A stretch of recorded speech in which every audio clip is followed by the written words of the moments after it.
Good evening, Professor Leathery and everybody. Today I'm going to present you my project proposal. I'm planning to design and simulate automatic climate control for automobiles.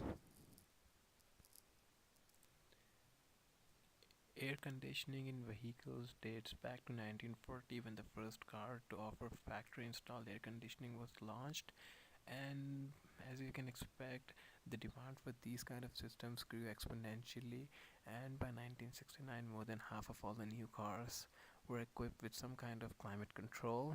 And today almost all of the new cars have some kind of climate control systems installed. We even have some advanced systems like dual zone climate control, which allows separate temperature settings for driver, passenger, and even some luxury vehicles and high-end trims have additional zones for climate settings for rear seat passengers as well. Automatic climate control is the ability to monitor and influence the temperature of the cabin, of the interior dynamics of the vehicle without manual intervention. Basically, it can either switch on the air conditioning system or the heater system based on the interior temperature and the outside temperature. To monitor the outside temperature and the interior dynamics of a vehicle and adjust the temperature accordingly without manual intervention, this kind of system requires various sensors, digital displays, and complicated algorithms to manipulate fan speeds, um, temperature flow, and the amount of air conditioning used. This makes the system fairly expensive because of all the complicated algorithm and various complicated circuitry involved, but then it can operate efficiently because it's kind of an intelligent system which only operates when needed, instead of some kind of air, just a normal air conditioner which works on without weighing on any parameters. This kind of system can switch on and off back and forth without human intervention, and this kind of system can operate very efficiently. Some modern climate control systems also have an economy setting on them, which can provide a fairly approximate temperatures fairly close to what you said, but at the same time reducing the amount of fuel usage. So these kind of systems are fairly expensive, but then it can provide you economy settings. The objective of this system is to maintain the interior temperature of the cabin at a desired set value input by the driver, regardless of the outside temperature. No matter if the driver set the temperature to, let's say, 68 degrees, no matter what the outside temperature is, this system maintains the interior temperature of the interior temperature of the cabin at 68 degrees.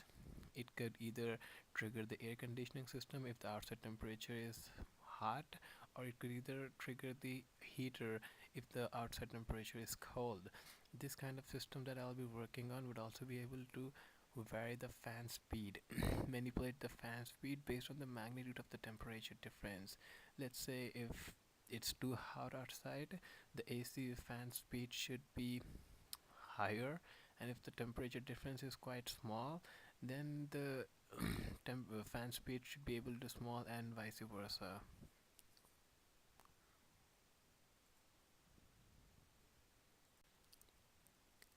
All the brain behind this system is its controller, which I'm planning to simulate in state flow environment. The beauty of the state flow is that it allows us to simulate and model combinational and sequential decision logic, which makes the system fairly simple to design. The controller weighs in all the input parameters like the set temperature and the outside temperature, and then makes the decision to either trigger the AC unit or the heater unit. And it also kind of manipulate the fan speed based on the magnitude of the temperature difference. We also have an option for air distribution, like should the air flow on the face or feet or both, or defrosting the windows, and recycling. These are controlled by switches.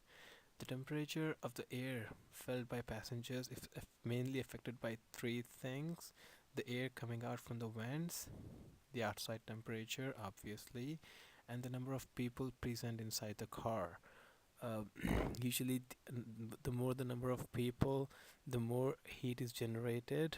So, all of these, all of these sources are added and compared to the set value again for the controller to make a decision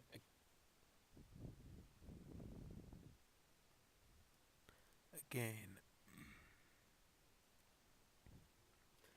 Alright, so here's the flowchart for my method of approach.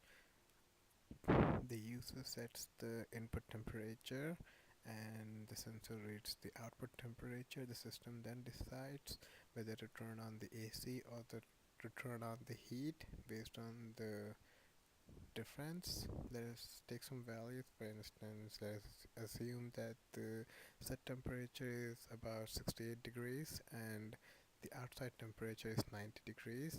The system checks it's the outside temperature greater than the inside temperature. It turns on the AC and again determines what is the difference between the outside and the inside temperature, and then triggers level 1, level 2, level 3. Basically, these are the speed of the fans, and based on the magnitude of this difference, it can trigger AC level 2 or 1 or 3.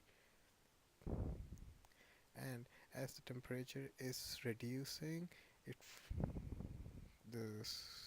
repeats again and again. And let us assume that the temperature is decreasing because of the AC effect, and it comes to about 68.5 degrees. The system then checks if the temperature is greater than or equal to T plus zero point 0.5, which is 68.5. It turns on the heat, checks again. If the temperature is between 68 and 68.5, it turns off the heater, goes back and again do the process. It repeats the process again. The same is for heating process as well. Why did I introduce this a gap of zero point 0.5? It's just to prevent the system from switching back to heat and AC simultaneously and provide some relief for the system. That's it. So the logic is fairly simple, and I hope I can implement this in the stateful environment. I'll be able to deliver two things in this project. The system would be able to adjust the climate inside the cabin of the vehicle without the need of manual intervention. It is kind of like once you set the temperature, you can forget it for the rest of your life. Okay, so yeah, and it continuously monitors the cabin temperature to adjust the fan speed.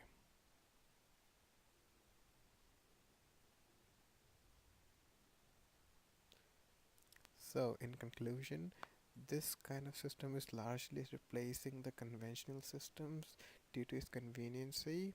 In almost all of the luxury vehicles, this kind of system is there, and most of the high-end trims of the vehicles also are equipped with this system.